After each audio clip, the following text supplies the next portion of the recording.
కేంద్ర జలసంఘం లెక్కల ప్రకారం సంవత్సరానికి 3000 క్యూసెక్ల నీరు 3000 టీఎంసీల నీరు సముద్రంలో కలిసిపోతుంది. దీనిలో ఈ వరద నీటిని మేము వాడుకుంటాం అని ఏపీ ప్రభుత్వం చెప్తుంది. మేము వాడుకోవడంలో మన గవర్నమెంట్ మన పార్టీకి సంబంధించి కూడా ఎక్కడ మేము తప్పు చెప్పట్లేదు, వాడుకోవచ్చు. కానీ ఇది ఎలా వాడుతున్నారు అంటే వరద నీటిని అందులో పోలవరం దగ్గర నుంచి 2 టీఎంసీల వరద నీటిని ప్రతిరోజు లిఫ్ట్ చేసి అక్కడ నుంచి నాగార్జున సాగర్ తీసుకొస్తున్నారు. నాగార్జున సాగర్ తీసుకొచ్చి నాగార్జున సాగర్ కుడికాలువ ద్వారా వారు బుల్లపల్లి రిజర్వాయర్ అని చెప్పి రిజర్వాయర్ కట్టుకొని అక్కడ నుంచి మళ్ళీ బనకచర్లకు తీసుకెళ్తున్నారు. దీనివల్ల మనం 200 టీఎంసీ నీరు నష్టపోతుంది. యాక్చువల్ గా మనకు 3000 టీఎంసీలు సముద్రంలో కలుస్తున్నాయి కదా. ఆ సముద్రంలో కలిసే నీళ్లలో మన వాటా ప్రకారం మనకు 1969 టీఎంసీలు మనకు రావాలి. కానీ మనం దాని లెక్క తేల్చకుండానే మనకు తీసుకెళ్తామని చెప్పి అంటున్నారు.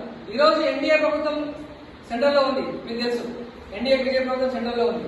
అందులో ఏపీ తెలుగుదేశం పార్టీ కూటమి వాళ్ళు భాగస్వాములు ఉన్నారు.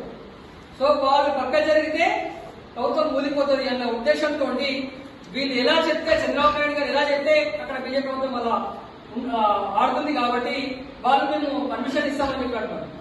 ఒక 2 రాష్ట్రాలు విడిపోయినప్పుడు 2 రాష్ట్రాల మధ్య సమన్వయం కోసం 2 రాష్ట్రాల ముఖ్యమంత్రులను సభ్యులుగా చేర్చి ఒక అపెక్స్ కమిటీ అనేది ఒకటి ఏర్పాటు చేస్తారు. అపెక్స్ కమిటీ అనుమతి లేకుండా మరియు సిడబ్ల్యూసీ అనుమతి లేకుండా, అదేవిధంగా కేంద్ర జలసంఘం వాళ్ళ అనుమతి లేకుండా వీళ్ళు ప్రాజెక్ట్ చేపట్టాలని నిర్ణయించారు. మన హరీష్ రావు గారు తెలుసు అందరికీ, మన హరీష్ రావు గారు నీటిపారుదల శాఖ మంత్రిగా ఉన్నారు.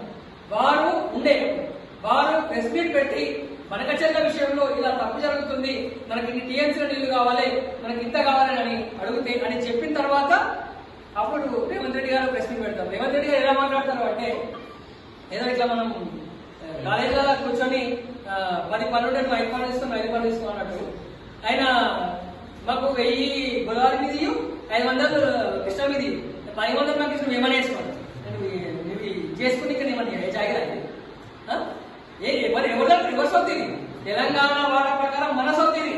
మన సొత్తు నువ్వెవరు చేయడానికి? నిన్ను కాపాడదారు, నిన్ను ప్రజాప్రతినిధిగా ఎన్నుకున్నప్పుడు నువ్వు మన తెలంగాణ రాష్ట్రానికి ముఖ్యమంత్రి అయినప్పుడు నీ గౌరవం మేము కాపాడుతున్నాం. నువ్వు ఆ కాపాడినప్పుడు నువ్వేం చేయాలి? నువ్వు మన ప్రజల గౌరవాన్ని కాపాడాలి. కానీ అట్లా కాకుండా ఇష్టంగా చెప్పేసి అసలు ఆయనకు బేసిక్ల మీద కూడా అవగాహన ఉండదు. ఆయన